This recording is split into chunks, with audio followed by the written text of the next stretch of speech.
Olá a todos e todas, me chamo Thiago Luiz de Matos, eu sou bolsista CNPq-PIBIC com o projeto Ordem Terceira do Carmo na capital de Minas Gerais, entre a Fraternidade e a Aliança Política, orientado pelo Francisco Eduardo de Andrade, do DIS.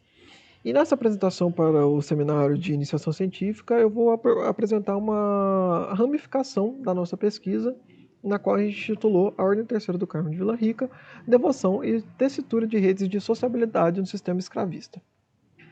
Pois bem, na historiografia que versa sobre as práticas de sociabilidade urbana, derivadas da convivência confraternal das ordens terceiras na América Portuguesa, convencionou-se associá-las a um espaço de expressão de interesses estamentais das elites terratenentes. Em relação à capitania das Minas Gerais setecentista, as bases dessa corrente interpretativa remontam à obra clássica de Fritz Teixeira de Sales, Associações Religiosas no Ciclo do Ouro. A análise desenvolvida por Sales, de matriz marxista, tinha como objetivo compreender a relação extrínseca ou intrínseca das associações leigas com o processo de estratificação das classes sociais durante o século XVIII. O surgimento das ordens terceiras na capitania das Minas Gerais, na década de 1740, expressaria o ápice desse processo dialético, à medida que congregavam uma polarizada cúpula social dos homens brancos, cindidos entre negociantes e alto-funcionários régios. De fato, havia uma ênfase na distinção social como principal atrativo à profissão terciária, devido ao rigoroso processo de habilitação dos pretendentes. O nosso objeto ele é composto pelos confrades professos na primeira fase da Ordem Terceira do Carmo de Vila Rica. A gente se refere aos 1816 terceiros que se agremiaram à ordem entre os anos de 1747 a 1771, registrados em seu primeiro livro de entradas e profissões. Desses 1816, estabelecemos o recorte daqueles que residiam em localidades pertencentes ao termo de Vila Rica, 660 sujeitos. Considerando-se o nome como fio condutor da nossa investigação, realizamos o levantamento dos testamentos escriturados por esses confrades e localizamos um total de 82, todos conservados no arquivo histórico do Museu da Inconfidência.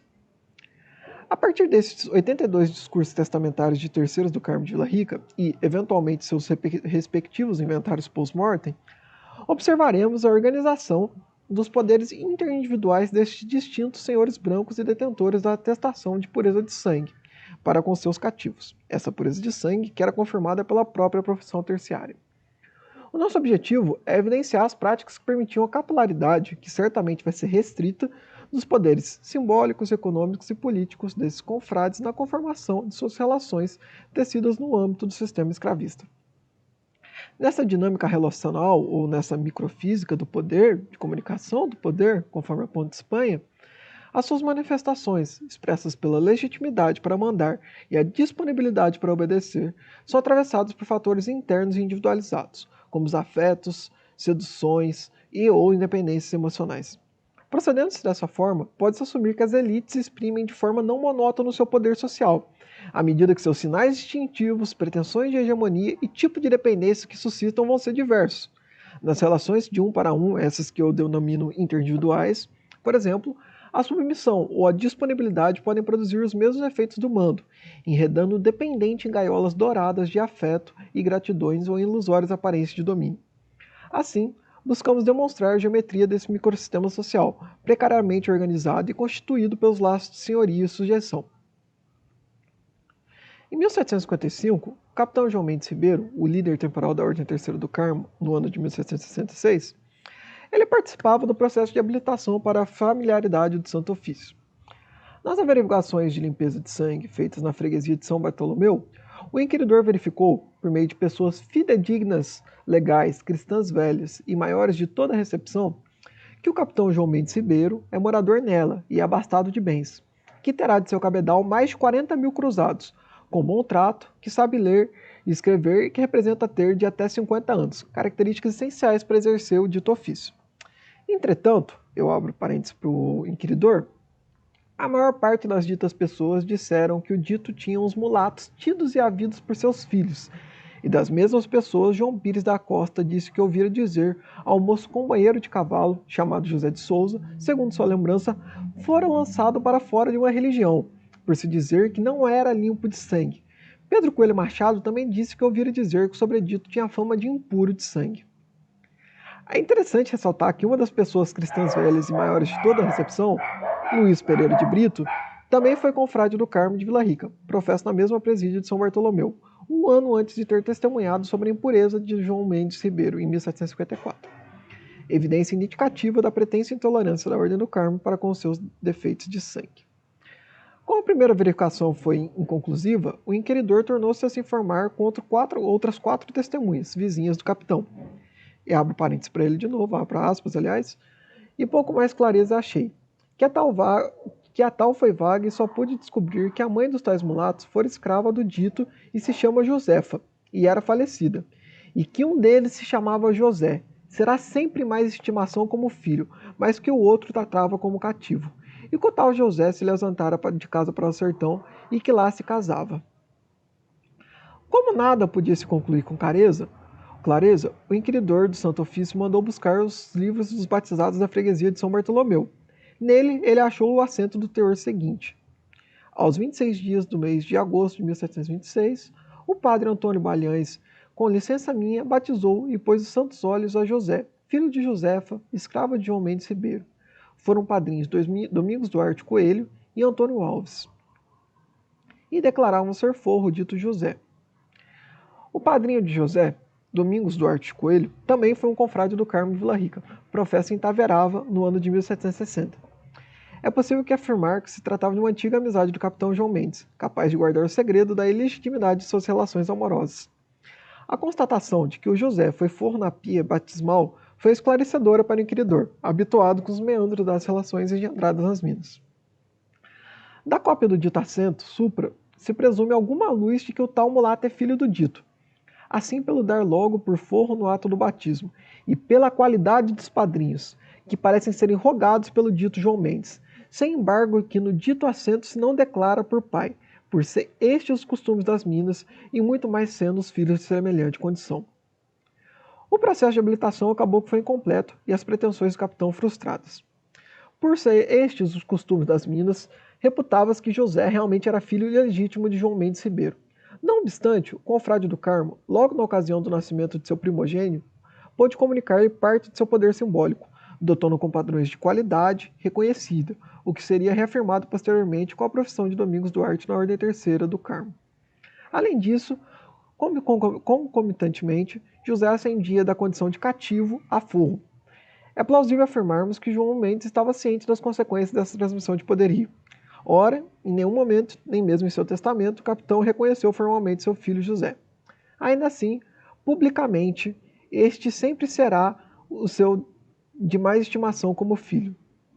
Pode-se aprender a dimensão dessa capilaridade de poder e de capital social com a profissão terciária de um José Mendes Ribeiro na Ordem do Carmo de Vila Rica, por meio da presídia do Morro de Mateus Leme, no ano de 1755. Tudo indica tratar-se de José, pardo forro e filho de João Mendes Ribeiro, professo em uma ordem nomeadamente restrita à cúpula social dos homens e mulheres puros de sangue das Minas Gerais. De fato, constituiu-se o enredo do dependente em gaiolas douradas de afetos e gratidões ou ilusórios aparências de domínio, conforme foi referido por Espanha. Por fim, João Mendes Ribeiro convocava em seu codicilo que todos os meus irmãos terceiros que se acharem nessa freguesia me acompanhem meu corpo e me carreguem à sepultura. O contraponto à sua pública e notória infâmia de tratamentos ilícitos era a participação na instituição terceira do Carmo de Vila Rica, um atestado de seu bom trato e pureza de sangue. Não obstante seus rumores já forem patentes desde muito antes de sua entrada na Ordem do Carmo de Vila Rica, não serviram de impedimento à sua profissão, e sobretudo piorado. Tal composição da geometria dos poderes individuais, exemplificada pelas relações do João Mendes Ribeiro, não era alheia à realidade dos confrades. Observa-se que a alforria, em sua maioria, ou quartamento, 112 e 44 castivos, respectivamente, foi operada em 50%, ou seja, 41 dos testamentos verificados. Da mesma forma, constatamos a constituição de vínculos mais próximos entre senhores e seus escravizados, expressos em vários tipos de legados, alforrias gratuitas, esmolas e, sobretudo, pela presença de filhos ilegítimos designados como herdeiros dos confrates do Carmo. Convém também citarmos o caso do terceiro, Francisco de Almeida Pinto, reinol que chegou a constituir matrimônio com uma par da forra, Ana Rosa de Jesus, filha natural do capitão mor Domingos da Rocha Ferreira e de sua escrava Rosa. Além disso, um de seus filhos, chamado pelo homônimo Francisco de Almeida Pinto, pardo de segunda geração, também foi professo na Ordem Terceira do Carmo de Vila Rica, chegando a ascender até o cargo de definidor da mesa dirigente da congregação. A configuração dessa rede dos poderes individuais, ilustrada pela trajetória do capitão João Mendes Ribeiro, permite-nos afirmar que a conformação da posição dominante desses homens brancos, em sua maioria reinóis, houver apenas 2 exemplos de mazombos, confrades da Ordem Terceira do Carmo, em sua dimensão mais íntima, era composta pelas relações que eram estabelecidas nas fimbras do sistema escravista. Observou-se que essa elite de terceiros do Carmo exprimia seu poder e autoridade por meio da dependência que suscitavam para com seus cativos. Somente os escravizados que correspondiam aos anseios disciplinadores de seus senhores, assim como Deus manda, eram graciados com essa comunicação de poder. Entretanto, não se trata de uma simples relação de dominante e dominado. A posição de submissão das amásias de João Mendes, por exemplo, subverteu de forma pragmática a ordem escravista, à medida que enredou o afeto de seu senhor e conquistou para seus filhos a ascensão social e transmissão de parte do poder, autoridade e riqueza acumulada por seu pai. Em outras palavras, essa disponibilidade real teatralizada produziu os mesmos efeitos do mando e do domínio. Bem, era isso que eu tinha para apresentar para vocês hoje, é uma pequena parte de nossa pesquisa, um excerto, como se pode dizer, e eu gostaria de agradecer a PIBIC, CNPq, a UFOP, a PROP e ao meu orientador Francisco Eduardo de Andrade por todo o apoio na realização desse projeto. Obrigado, abraços e até mais.